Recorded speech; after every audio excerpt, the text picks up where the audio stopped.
नमस्कार मु मिताली स्वागत करुँ मोर यूट्यूब चैनल रोषेई विथ मिताली को। आज मुझे बनइबी जला माछ बेसर। से 250 ग्राम जला माछ ताको एमती भाजिकी रखीदे। गोटे पियाज को चुन चुन करके काटी, गोटे टमाटो को काटी, आंबुल 2 पीस, जीरा सोरिष अदा रसुण सुखिला लंकार गोटे स्मूथ पेस्ट बनै देछि, लूण हल्दी गुंड सोरिष तेल आप चाहिए रिफाइन तेल भी यूज करेंगे। चलते एवं रेसिपी को स्टार्ट करवा। प्रथम गैस फ्लेम को ऑन करवा, कड़े बसैबा, कड़ेटी गरम होला परे सोरिष तेल दबा, तेल गरम होला परे सेथिरे आमे काटिक रखिथिबा पियाज को दबा। तेल गरम हो गलानी एबे आमे पियाज को दे दबा। पियाज को अल्प टाइम टे खरड़ा, पियाज कलर टा टे चेंज होला पर्यंत देखो। पियाज कलर टा चेंज हो आसलानी एबे आमे एथरे काटिक रखिथिबा पियाज टमाटो को दबा।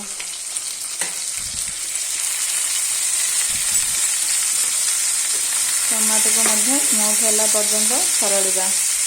टमाटो को स्मूथ होबे एबे से घोड़नी दे दबा। एबे घोड़नी को काढ़ा। देखो टमाटर स्मूथ हो गलानी एबे एथरे आमे बेसर को दे दबा।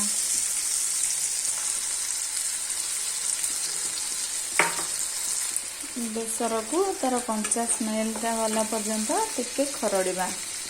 बेसी टाइम खरड़ानी बेसर टा पिता हो जाए। बेसर टा गला कषि गलानी, तार कंचा स्मेल गलानी हेरी। एबे आमे स्वाद अनुसार लूण और हलदी को देवा।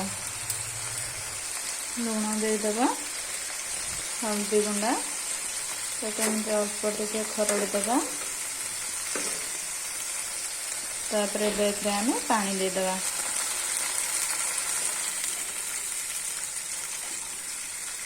तापरे एबे घोड़नी को देदेबा। पानी फुटिला परे एथरे माछ देबा। देखंतु पानी फुटी गलानी एथरे आमे भाजी रखिथिबा माछ को दे देबा। एबो एथरे गोटे पीस आंबुल पके देबे। आपण चाहेला को स्किप भी कर परिबे।